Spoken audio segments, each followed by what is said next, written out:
Most people live their lives without ever considering their spine health until it becomes a painful issue. Today, however, with more and more people sitting for long periods of time, being proactive about caring for your spine is critical not only for your mobility, but your overall well-being. Today, we'll be discussing tips to improve your spine health, as well as treatment options to help you if you suffer from back pain. Joining us today are two experts. The first is Dr. David Benavides, a board-certified orthopedic surgeon at Central Nebraska Spinal Surgery Center, fellowship trained in spinal surgery, and board member of Kearney Regional Medical Center. Joining us also is Dr. James Mahalek, a board-certified orthopedic surgeon at New West Sports Medicine. This is the Kearney Regional Medical Center podcast. I'm your host, Prakash Chandran. So, Dr. Benavides and Dr. Mahalek, really great to have you here today. Dr. Benavides, I wanted to start with you. Why exactly is caring for your spine so important? Well, Prakash, I think it's well understood that the spine is actually the backbone, the support of our body that helps us do each and every little thing in life, every one of our activities, from the simple thing of helping our posture, and who was never told as a kid, sit up straight, get up straight, to just being able to bend down, get up, get out of bed, enjoy life. So our spine should be one of the most important aspects of our healthcare. It ranks up there with taking care of your heart, taking care of your brain. It's just you need it. You need it to go on through life. The bottom line is that if you have problems with your back, that can be debilitating. And it's very important that we make every effort to keep it healthy, just like you would for, like I mentioned, your heart and such. We're going to have our back, our spine for all our lives, and we need it. The healthier, the better. Yeah, that makes a lot of sense to me. And, when we talk about spine health, I want to get into some of the tips to maintain that healthy spine. But when do people need to start thinking about this? Is this something that they need to think about in their teenage years, or is it like people in their 40s? When do you normally like to see people start to really paying attention to their spine health? Well, as I mentioned earlier, I think that thinking about our back starts when we're young. And it's not us thinking about it. It's more our parents or our guardians that make sure that we sit up straight, because they know the importance of good posture. And then as we get a little bit older, teenage years, we start to make more decisions that can affect us long term. It becomes more important at that point to start engaging in good spine care. It's so difficult to understand that when we're young. I think we understand it more when we're older, when we're hurting more. God, I wish we had done this earlier. And so it would be beneficial for everyone to start early. Teenage years would certainly be ideal, but without a doubt, early adult years, when we're a little bit more mature, we can handle things, we can understand better. I think we can engage in that certainly a lot easier at that point. So, Dr. Benavides, what are some tips to maintain a healthy spine? Well, I alluded to the fact that it's something that's with us all our lives. So what are some of the things that can make it easier for us? I mean, there's no question we have a difficult time in this country with weight. And the more you weigh, it puts more stress on your back. It pulls back forward. It puts more stress on the disc. So if you can keep your weight down, at the same time create a structure around it, a support structure, like putting 2x4s around it, making your belly muscles stronger, your back muscles stronger. And the most important thing that I typically tell people is flexibility, in particular the hamstrings. The hamstrings either help you or they hurt you. And the more flexible they are, the more you bend at the hips. And the tighter they are, the more you end up bending at your discs. And that puts more strain on those. So it really seems like to have a healthy spine, there's a support system that has to go around it. And that includes, being at a healthy weight. That includes the muscles, potentially even around your abdomen. That includes the flexibility of your hamstrings and really bending over at the hip. So it's not just the structure of the spine itself, it's everything that goes around to support it. Is that correct? Very much so. And it's very common to hear people tell you the knees, bend at the knees. Well, if you bend at the knees, it allows your hamstrings to give a little bit more to your pelvis. Your pelvis bends at the hips instead of in your back.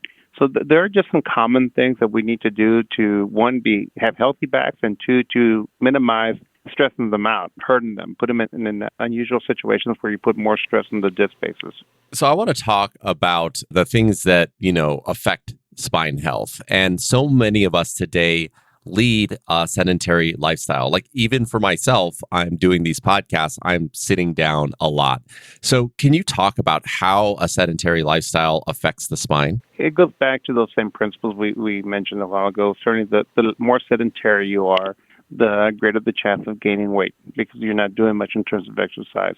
three sure ways of losing weight: eat less, exercise more, or a combination of the two. So if you're not exercising, the equation changes a little bit. So you end up tend to gain some weight. The inability to be active, you don't tone as much. So that also adds to the same problems we talked about. And certainly when you're sitting down, what do you do with your knees? You bend them, you shorten up your hands. What happens when you shorten them? They're not as flexible. So all those point to the same issues we talked about just a second ago. Yep, makes a lot of sense.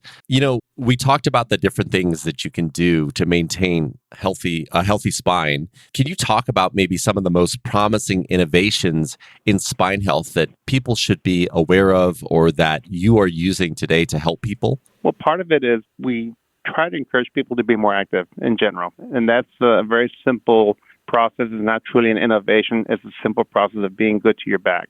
But when it gets to become a bigger problem, then certainly there are a lot more programs out there from an exercise program, a lot of facilities that offer things for you to go do. When it comes to weight loss, there's some options to help with that. But as far as the spine, if we get to the point of surgery and surgical intervention, then that's a different story. One of the bigger emphasis now is to have what we call motion preservation.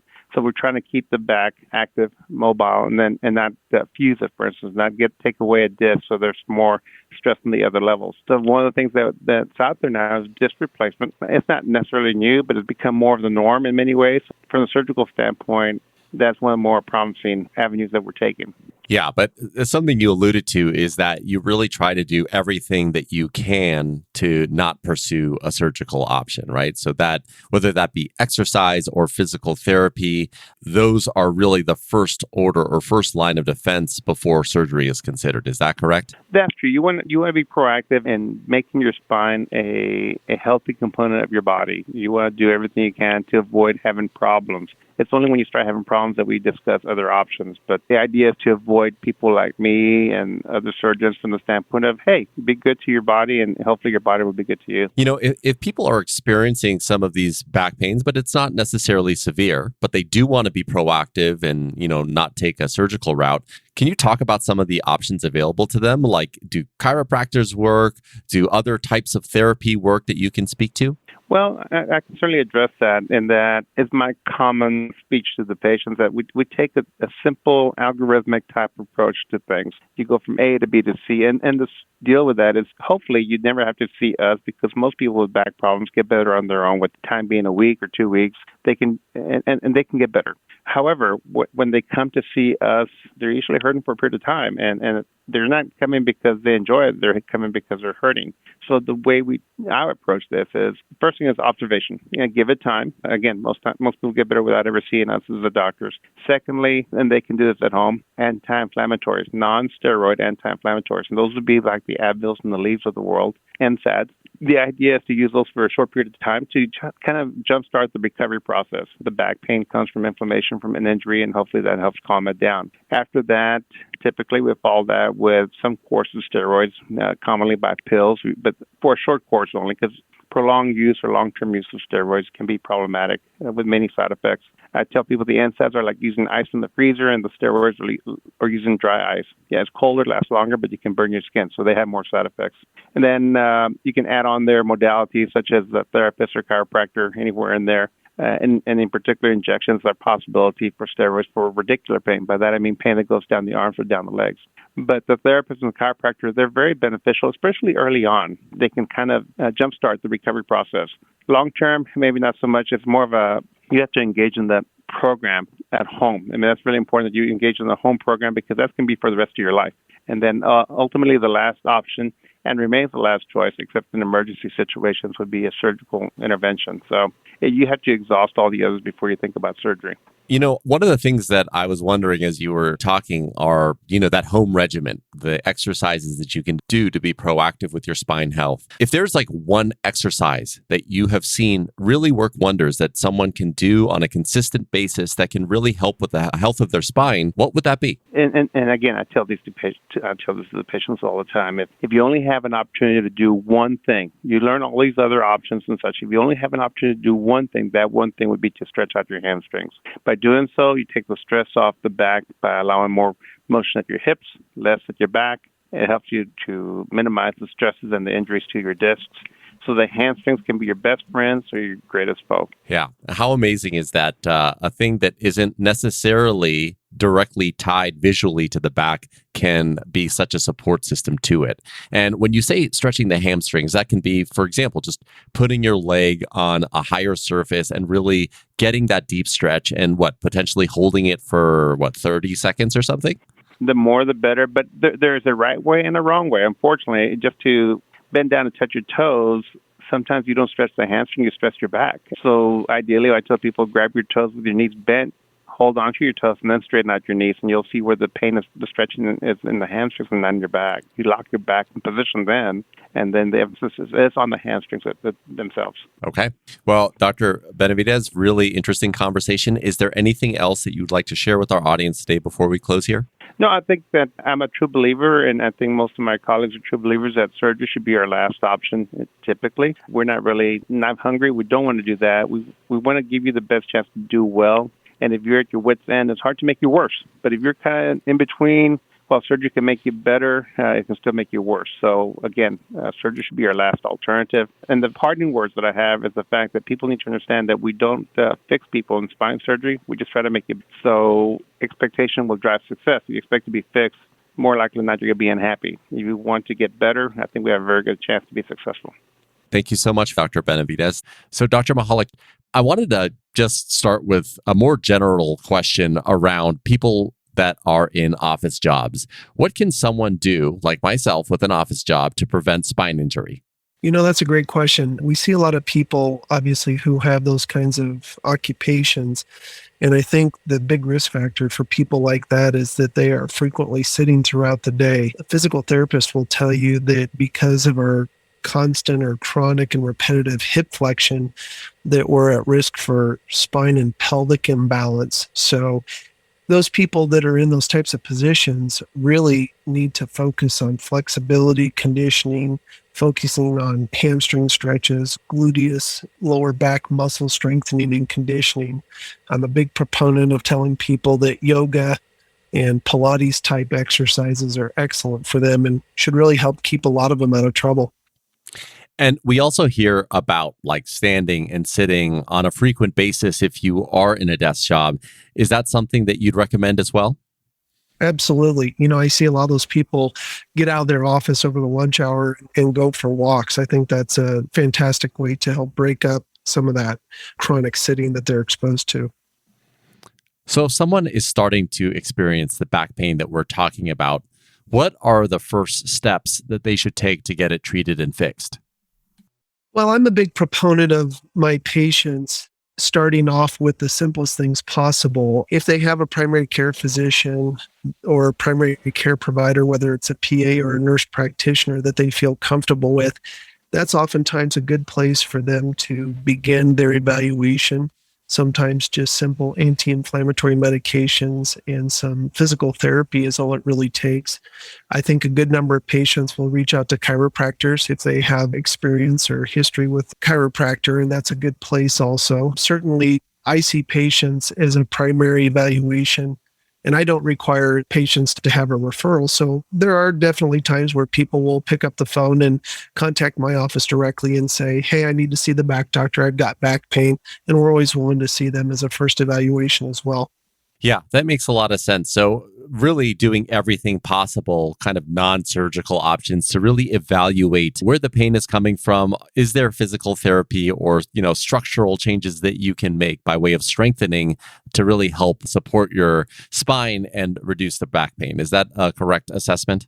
That's absolutely correct. They say that only about 10 to 15% of all patients that walk into a spine surgeon's office, like myself, end up needing an operation. So we're talking about 85+% of our back pain and neck pain patients are able to be successfully treated most of the time with physical therapy, exercise, and sometimes some use of medication. So then what makes someone a candidate for a surgical procedure? I imagine it's someone that has tried everything and it's just not working for whatever reason, but maybe you can speak to some of those criteria. Sure. I think the success of spine surgery is completely predicated on the indication. And spine surgeons are good at treating nerve compression. So as a general rule, patients that are good candidates for surgery are those that have failed all other forms of conservative treatment. And that oftentimes includes chiropractic care, physical therapy, sometimes medications, and sometimes we perform spinal injections to try and help alleviate patients' suffering before they consider an operation. We certainly need to consider the whole person, and general medical conditions and comorbidities and illnesses play into a role as to the candidacy of somebody for an operation. So we want to make sure that the whole person is healthy enough to go through an operation and recover from that. But as a general rule, if somebody has sciatica type pain or pain that radiates from their neck down their arm or down their legs, or they suffer from balance issues, weakness, trouble with walking, standing, those are the patients that are most often the best candidates. Now, on the other hand, patients that have emergency conditions, those are patients that we take to the operating room urgently, regardless of those other things, if they fit the correct criteria for requiring an emergency treatment. And that's done with the goal of either reversing or limiting the ongoing damage that they've suffered, whether it be from an accident or an injury or even the occasional football game. Since I'm part of a sports medicine practice, we tend to see a fair number of athletes. Yeah. And I imagine that the trauma cases that you're talking about are the majority or make up the majority of the surgeries that you do, simply because you were mentioning that the majority of people are able to help and cure themselves with these therapeutic, more conservative options. Is that correct? Yeah, I think that the degree to which trauma is involved in your practice probably has a lot to do with your environment. We live in a town where we have a level 2 trauma center and we have helicopter and ambulance service. So and also being along a very busy interstate, that is not an uncommon thing. There have been in recent years, some good studies that have come out that have shown that patients that we would have treated with surgery in the past actually have done better with just conservative treatment. So some of our decision-making when it comes to surgical treatment of the trauma patient is changing as well. And that's the great thing about medicine, is that as we strive toward evidence-based medicine and what's best for our patient, there's a whole world of people that are out there studying these things and then communicating them through our journals with the literature and presenting those findings at our meetings. So it's an ever-changing landscape. So just talking about surgery more specifically, I just want to know at a very high level, what are the most common types of surgical procedures that you do? And then also talk about, recovery time and the typical outcomes. Yeah, that's a great question. Probably the most common things that I get asked from my patients. The most common surgery that I would guess any spine surgeon, and certainly that I do, is what we call a decompression operation. And whether that's done in the neck or the back, the surgery essentially involves removing an offending compressive agent that's affecting the spinal cord or spinal nerve. So frequently that would be a ruptured or herniated disc. I've heard people refer to it as a slip disc. There are times that as we age, we form excessive bone. I think lay people frequently will say things like bone spur. We will call them osteophytes. But whatever it is, if it's causing compression against nerve tissue and it's resulting in pain, numbness, or weakness, that cutting away of that tissue is probably the most common thing we do. A lot of times it's labeled as a laminectomy, which is removal of the backbone of your spine in order to get access to the nerves and relieve that pressure. When it comes to recovery, we see kind of a wide range of what's involved. There are some surgeries that I perform, like a microdiscectomy that's done through an 18 millimeter incision. It's an hour procedure. It's done as an outpatient. And technically, those patients don't require much of any recovery. I do limit them a little bit for the first couple weeks in order to allow the tissues to heal, but they're able to get back to normal activity pretty darn quick. When we talk about more invasive operations or surgeries that involve fusing or welding parts of the spine together, as a general rule, I tell people that they're walking for the first 6 weeks. They're starting some light exercise at 6 weeks. I tell them they can typically run a vacuum at that point. And as they approach 3 months, we start changing our focus into strength training and strength conditioning, resistance exercises. And that's about the point where they're ready to run self-propelled lawnmower. So between that 3-month mark and whether it takes them a total of 6 or 12 months to totally heal and rehabilitate, they're focusing on kind of their occupation or personal and social life activities to gauge what's required to get them back to normal.